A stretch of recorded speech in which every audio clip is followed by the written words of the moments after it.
Welcome to Duo a Day, VOD reviewing one duo every day leading up to the FNCS Invitational. Today we have the Brazilian GOATs. It's going to be Phzin or Phzin and then Kitoz.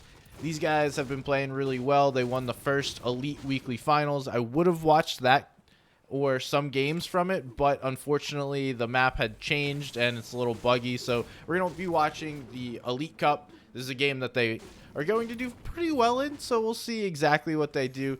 They land over at what used to be the drill, or I believe the fortress. Now we can see they're starting to scoot in, take this island, and this is smart for a team that is as good as they are. They can land anywhere they want, but likely this is in preparation for the Invitational, knowing that they need to land at a location that's not going to be contested. And they're trying to figure out how exactly this works. So over the next few weeks, next month and a half, they're going to be able to learn their mistakes. And that's one of the biggest keys, is to learn how a drop spot actually plays out and what teams are going to be doing around you. So just getting yourself familiarized. It's also a good spot because they're able to get max metal for both the players as well as decent loot. So looks like we're going to get a sneak coming up here.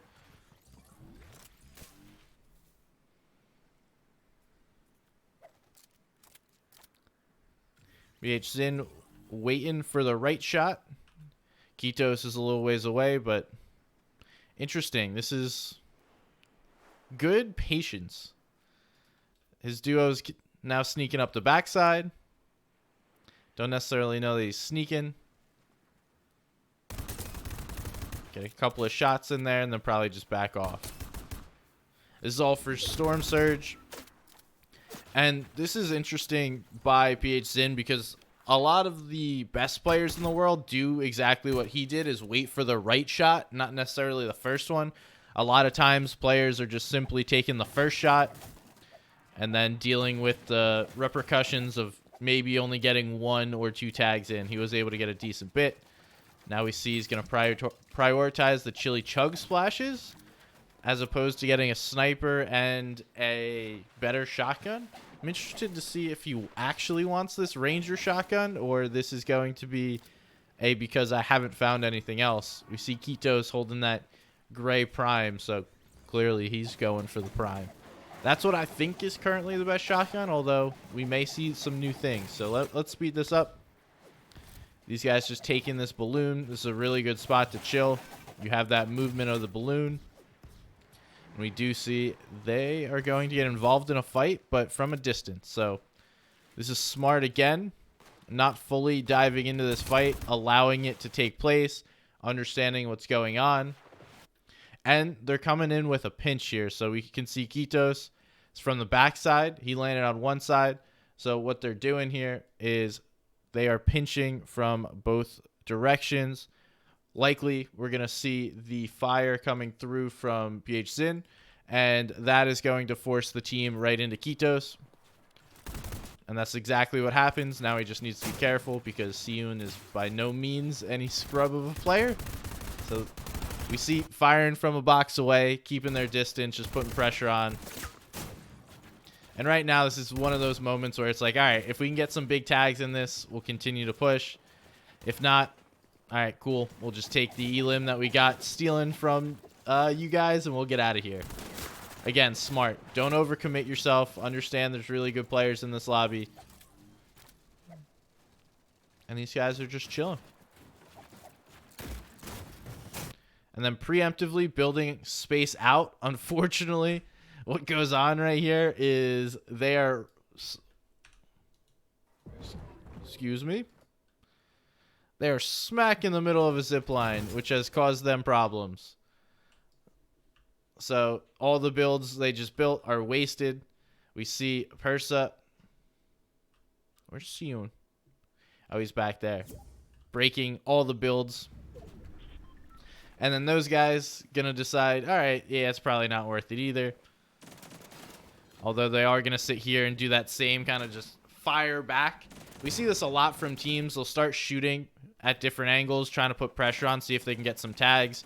It's a pretty common Storm Surge strategy, and we do see Phzin already starting to pick this up. I know the focus is on Phzin and Kitoz, but essentially all we're seeing is returning of what just happened. Now they're even getting boated, but Phzin makes a mistake, gets sniped, and Phzin will be able to clean that one up. Even going to be able to get the body. That's huge. That's what happens when you get a little greedy. And yes, it does look like Phzin was only holding the Ranger because he didn't have anything better. And now they're just sitting on the card. So this is a terrible spot for Persa to be in. These guys are just sitting on the card here. And Persa had to go all the way back. Likely he's going to fall to that duo. But nonetheless, we're back to Kitoz and Phzin. We're just sitting waiting on the loot. They're baiting this. This is a pretty regular play from people baiting a reboot card. But Persa's not going to survive that long. So there's nobody coming for that reboot. Now they got to focus on rotate. We'll snipe right there.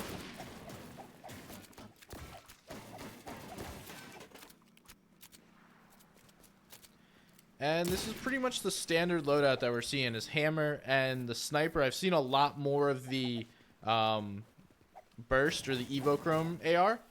I do think that probably is the best weapon in the game right now. And I would 100% work to use that every single game. Especially if you can get it to that purple, because that thing just shreds builds like they're not even there. And I also would expect to see more chromes, but the chromes were bugged, I believe, during this cup. I don't think that it happened yet. I think this is early enough in the cup. They're still working. Who knows if we'll have chromes based on them getting removed for being bugged, but we will see.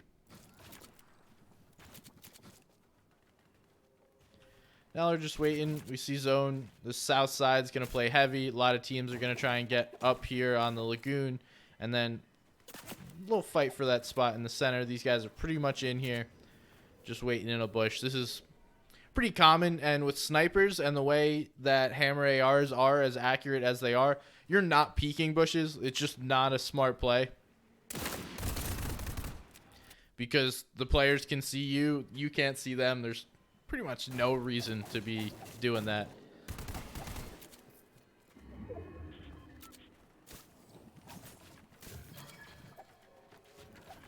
And we can see they're very good at using wood builds to protect themselves. Not afraid to spend mats to avoid getting sniped, avoid getting damaged on your way in. And surprisingly enough, not trying to go too much deeper into zone.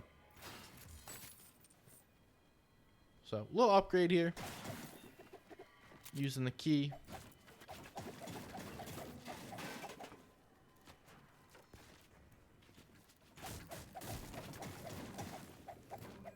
Again, just getting a little refarm on. They're on the edge of zone, so nothing necessarily for them to worry about. They've pretty much cleared out this entire area, so it's safe for them. But now, this is going to be the tough rotate. The fourth zone rotate where majority of the lobby is already in zone. Luckily for them, we could see the terrain is going to be in their favor. There's kind of this mountain and tree area that's going to protect them for most of the rotate. They could dive underneath the bridge. So it's not going to be as bad of a rotate if these players move in front of them. We'll see exactly how that plays out.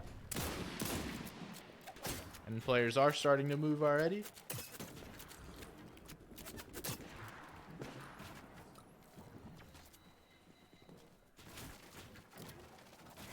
And they've recognized there's players on their back. So this is just a bad spot to be in. And then these guys are going to use one chili chug. Go all the way around, continuing to use the terrain. Now using old builds. And then they're going to have to build themselves in. Nice little play here. Get a safe rotate for fourth zone. Get themselves into edge. And then they don't really need anything. I mean, we can see they're well above surge damage. So if there's nothing free, nothing that's really going to gain them anything, you just got to chill.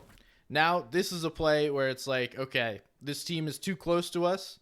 Even though we could chill, this team may be looking to make a surge play, so let's get proactive and force this team on. Which is exactly what they do. Build a box in between, and then continue to put pressure on. They don't want this team to be right on their wall.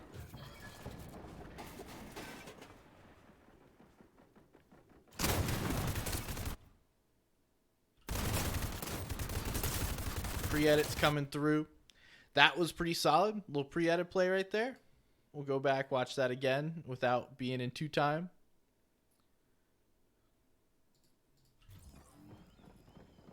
So it looks like Kitoz is going to be the one that's throwing down pre-edits because he's holding his builds out here. Phzin just has the wall, putting the pressure on. And one thing that's important is even when trying to shoot at a wall, always try and shoot where the player is behind the wall, because if they edit or if the pre-edit comes down, the wall breaks, you're going to be hitting that player like we just saw from Phzin. So now they've separated them. This guy is going to get caught out. Big shots coming through. Good awareness here to recognize the players are at their back. And now they're going even further. But this is a moment where it's like, okay, we should probably give this up. We're getting pressured way too much.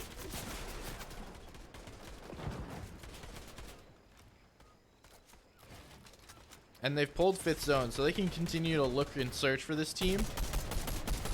And they do find them once again. But I think it's important for these guys. They've now spent way too much on this play, and it's becoming dangerous. So regroup, rethink, figure out what's going on. And those teams on their back just aren't going to chill, bro. Wow.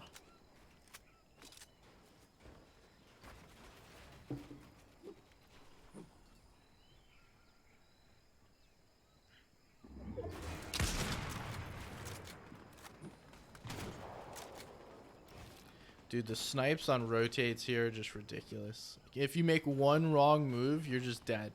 Because there's no way you're getting rezzed in 5th zone on a rotate. Alright, so they see this team coming in. Let's see what play they decide to make, because they're sitting right on edge zone. We can see them. It's that like pink and obviously the white character Phzin right now.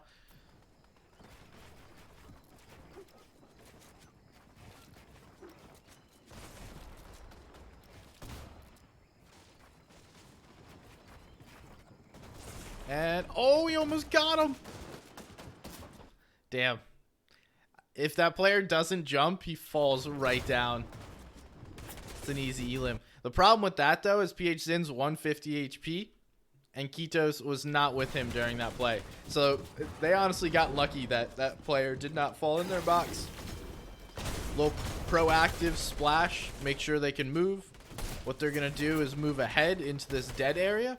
This is an interesting play. I haven't seen this happen a lot, especially when you're already in zone. But they went into the back half. So most players are in this half. And this top half right here, that was the area that was already in zone. This area down here, I can't draw. But that was the area that was in storm. So these guys dove into that area after already being in zone, getting it out of that congestion.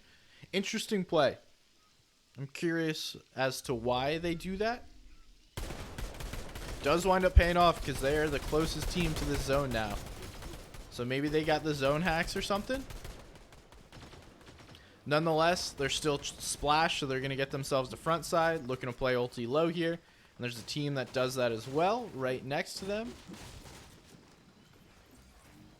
I really like playing ulti low, just because you don't have to spend those materials on the bottom of your layers if you don't want to. And it's also simplifying the game, because if you're in a box, say we're in a box like this, on mid ground, players can shoot from this angle, this angle, this angle, this angle, right? And then if you're on low ground, you simplify that to only left, right, and then above. Obviously, there's forward, back too that can happen, but I can't draw a cube, so that's what we're looking at. Like playing low ground here. I also think you can be much more consistent.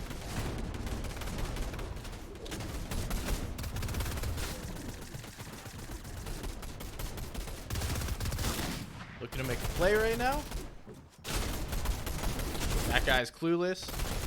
Geomar, sorry, bro. And this is a big one that this is now the second time we've seen them grab the body, throw it back in their own builds, make sure they can secure all that loot, and now we are going to see the chromes out of them. So good luck here. I do think these chromes have not yet been fully discovered, how players are going to use them and get good with them. I think give it a couple more weeks, we will be there. They do get back together here. And so far, I haven't really seen one player lead more than the other while tarping. Granted, they haven't tarped a ton. Looks like Phzin's always looking on the backside. Again, another preemptive run here. Oh, okay. That's an interesting one. So, if you're trying to make and take a high play, oh, the 185, bro. Oh, that's nasty. But if you're trying to do a height play and you have the chromes, you're not going to be able to run. So you got to be aware of that. Don't try and take height with chromes unless you figure something out, which I'm sure someone else has. These guys have the chili splashes, so they're already really fast. They're pretty much tack sprinting the entire time. Nutty, you can see a little smoke coming out his ears. Also has the chili splashes, so he's just going up and up. These guys both spend a ton of mats and damage, but the Psycho for height play winds up working here. They are getting pressured and are quite high up compared to even second height. I mean, look at that. Jesus. Either way, they have to get down, and we already see Phzin trying to do that. They are way too high. Now this is a reasonable level to be at. Only a couple layers above.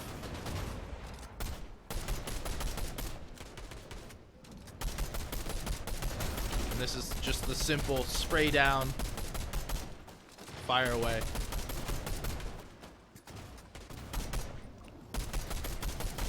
Kitoz makes sure his boys got full HP, drops down the big. They don't have a ton of mats here, but 8 zone already moving. Looks like we're going back over old builds, so they're not going to have much. I'm interested to see if they're going to use the chromes as an aggressive way or kind of like a gatekeeping way. Or to reinforce height, anything like that.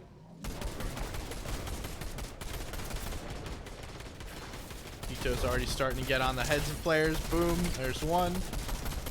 Techno Viking down. They're not able to secure that because they dropped down the player. And them focusing so much on that's going to leave them open here to Vitinho. So one thing from this game, not going to call it a trend, but too much focus on a single piece right there. Are we going to get Phzin up or Phzin? Doesn't look like it. This is smart right here. I like what he did. Instead of waiting for these to fully build, just throwing the chrome down. Making sure they're max HP right away. And then now that that's all happened, he's like, okay, I need to focus back on... Definitely could have picked up Phzin. I wonder if he's going to try and go for it now.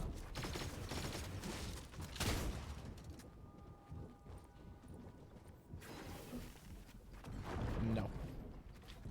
It looks like there's the constant thought here, right? And you know Phzin's like, yo, bro, you got me. Like, just, you can pick me up right here.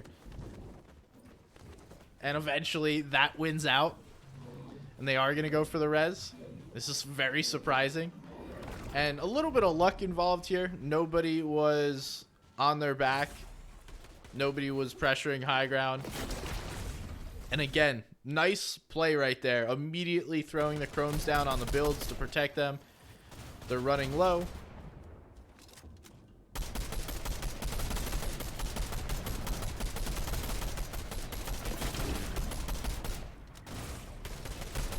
And I think that was more so to give Phzin just a little bit of more white HP because it like one ticks slowly. And I know I'm calling him Phzin. My Brazilian counterparts told me that in American English, Phzin is fine, but Phzin is the proper pronunciation. There's a chrome coming through. Now they're looking to take the top, backside, boom. Beautifully executed, same place, same time, same focus. Oh, and those splashes are going to come in huge right here. Drop the splashes over to Kitoz just in case. Now final 1v1. That final boss is kind of funny. These guys have no mats, so now it's just time to spray. GG's. 9 times out of 10, we're going to win that one. That was really well played by Kitoz. I mean, Phzin made a couple of plays there, but Kitoz remained calm, kept high ground, and I like the height play that they were able to make. So that was day 1 of Daily Duos. See you for the next one.